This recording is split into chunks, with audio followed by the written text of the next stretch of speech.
Kyle's been found innocent of all 5 charges against him.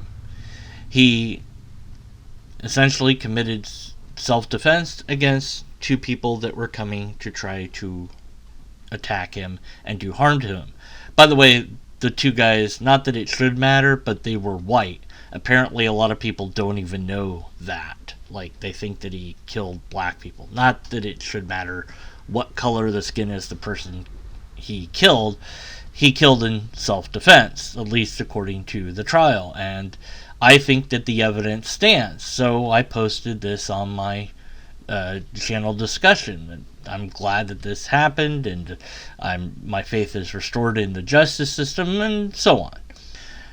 My associate, comrade in arms, fellow atheist Snuffy, had something to say in response. It's quite a lot to unpackage, so I'm going to do so by logic. That's my thing that I do, and that's what I'm going to be doing on what he said. I've done many logical analyses on this channel, and the goal is always to get the person or group that's making the argument to be able to see the fallacies that they performed so that they can rid themselves of those fallacies and make a better argument.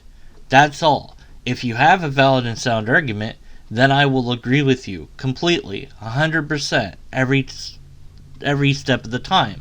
Now, certainly we could debate on whether or not any given fallacy was identified correctly, and that's something that you could quibble over to some extent, but ultimately I think it's better that you side on the side of caution when analyzing an argument that you have made to see whether or not it withstands the test of critical analysis. If not, then make an argument that will withstand critical analysis. If you're unwilling or unable to, then expect your argument to be something that we all must be skeptical of. Maybe you're right, maybe you're wrong, but no one's going to, by virtue of logic, agree with you because you have failed the logical system. Appealing to emotions, I'm not interested in it. Appealing to the evidence, well, if you have evidence, then that wins. That trumps all other things. That beats out arguments. The evidence is king. If you think that you have evidence that you could present that would change my mind, then certainly do that. If you have instances that you want to present, if you want to show your case, make a clear, concise case, and do so with logic and reason. Otherwise, we're going to have to be skeptical of your conclusion. And just to restate, that doesn't necessarily mean that your conclusion is wrong, nor does it make it right. What it does mean is you have a bad argument, and you should fix your argument. He traveled across state lines with an illegal firearm and threatened people at gunpoint until he created the situation where he had to, quote, defend himself, unquote, against unarmed people with an AR-type automatic rifle. This is a win for vigilantism and mass shooting, and will be copied by other mass shooter wannabes who are just looking for an excuse to fire into a crowd. The bald assertion fallacy happens when somebody says that something is true without having provided evidence or a prior argument to establish that something is true. He traveled across state lines. Is that true? Then you need a citation to show that that's true. Also, not sure what relevance it has if it is indeed true. Does crossing the state line change the situation in some way, shape, or form? If not, then what's the relevance of this? But is the statement even true? Don't know. You asserted it was true, but you didn't show that it was true. In saying that he threatened people at gunpoint, where's the proof for that? Do you have any evidence to back that up? Is it an AR type automatic rifle?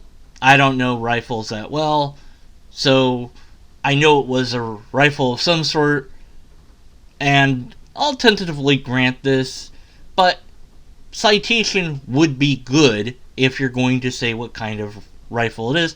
Not sure why that matters one way or the other, what type of weapon he used. That it is a win for vigilantism and or mass shooting is simply a bald assertion. Where's the support for that idea? How do you get to that conclusion? Why do you think that that's the case? That this will be copied by other people. How do you know that? Do you have past examples to cite to show that that's the case?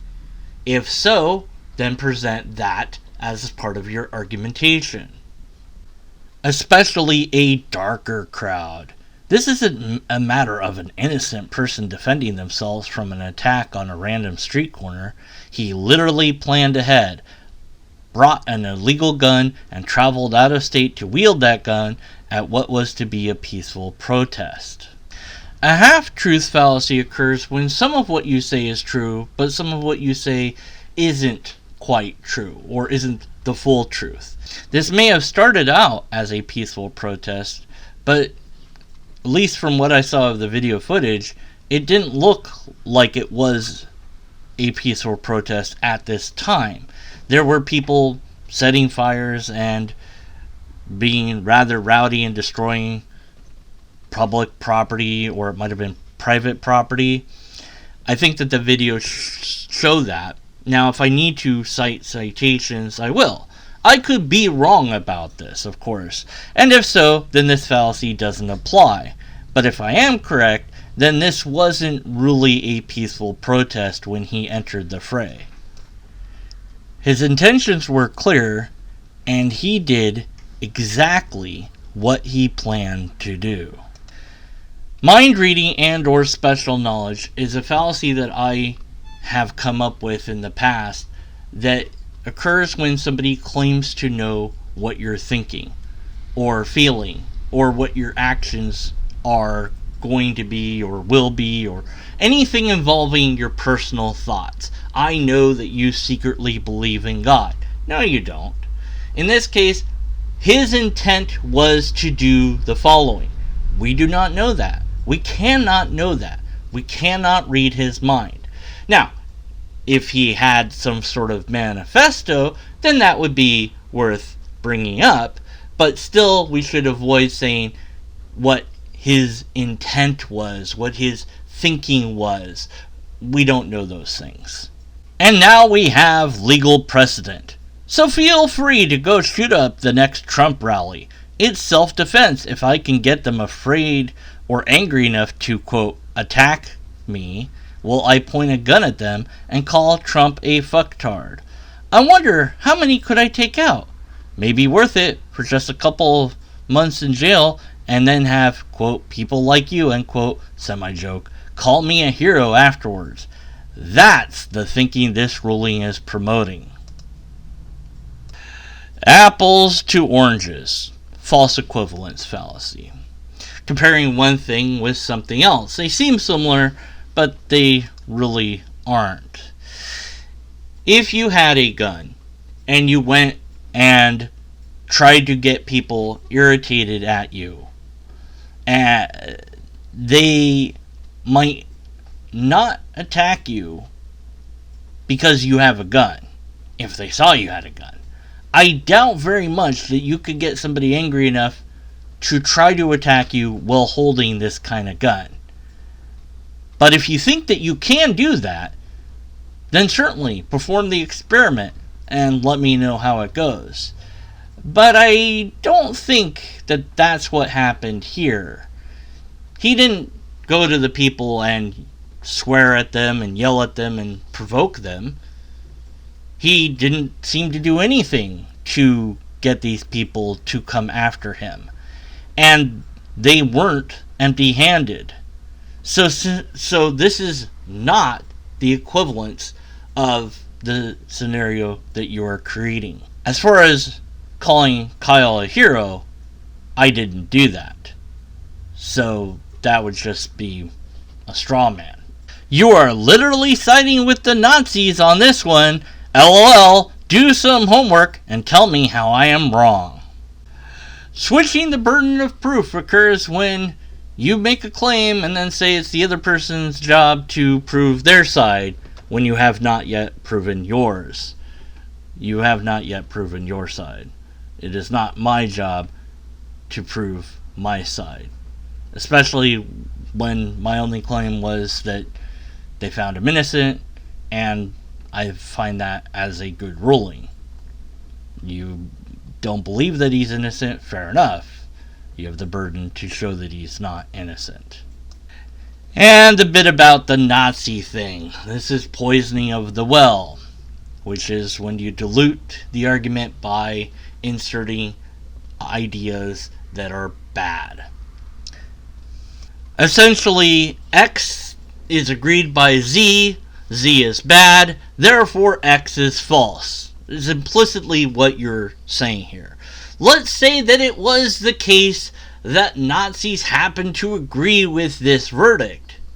That doesn't make the verdict wrong, nor does it make it right. It doesn't matter what person or group agrees with any given idea or disagrees with any idea. That does not make the idea wrong or right.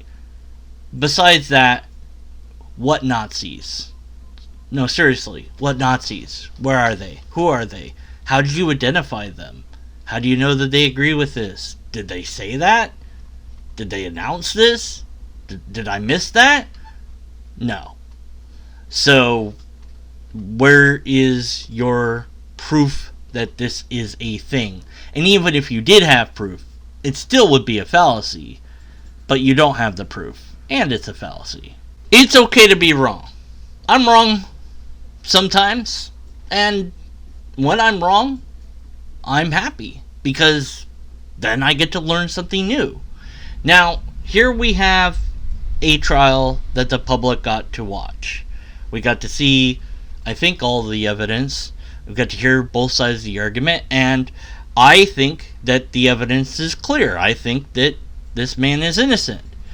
You have different opinions, you have different thoughts, great. We can debate that. You can present your evidence, your argumentation, and convince me that I was wrong, or that they were wrong to come to this conclusion. But we have to use logic and reason to do so. If we cannot present good arguments and or empirical evidence or repeatable tests, then nobody should believe us. They should be skeptical of our conclusion, which means simply to hold the conclusion in judgment until we fix our argument. Snuffy, as much as I enjoy you as a human being, your argument was bad, and you need to fix it if you want me to revise my view of this particular subject. I hope that this particular video was not offensive in any way to you, and certainly it wasn't intended to be so. Rather, I hope that this was an educational video, not just for you, but for all people concerning logic. The court case is, in and of itself, kind of tangential to whether or not you committed fallacies in this particular case, which I think you did, and I pointed them out here. Now, perhaps you don't agree with my analysis, and fair enough, we can have that conversation as well. But please, let's avoid appealing to emotion or saying silly things like Nazis or, the KKK or whoever is involved. Let's not make false analogies or appeals to emotion. Let's stick with the evidence that we have. We don't know what his intent was or wasn't. All we know is what happened.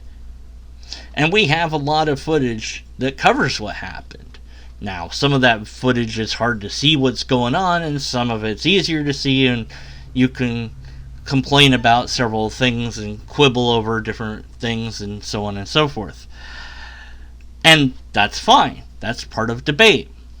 But in this case, beyond just being fallacious in their argumentations, It also appears that you're wrong, and if you've done research yourself, you might have discovered that you're wrong, and in which ways you were wrong, at least with what some of the things you said were. You said that this was an illegal firearm. Well, not according to the judge. Now, maybe you disagree with that ruling, but okay, you need to show that it's illegal. Crossing state lines seems like it was a rumor, and several websites have said this. So I will have my citations in the description of this video. We can disagree on any given topic, and I think it's good to disagree with each other and to debate each other, but we must do so using reason and logic. If we cannot or will not, then what are we going to use? Feelings? No. Feelings don't matter, only the facts do. The data is king. Present the evidence and let it speak for itself. We keep telling theists they don't have any evidence for God. They don't like that, and they keep insisting that they do have evidence, but instead of evidence, they give us bad arguments. If we can object in them, we should also be able to use that in our own daily lives. Any position that we are certain of or that we care about should be one that we're willing and able to challenge. If we will not do that, we risk destroying our own critical thinking ability. Thank you for listening. Please post your logically coherent argument in the comments below.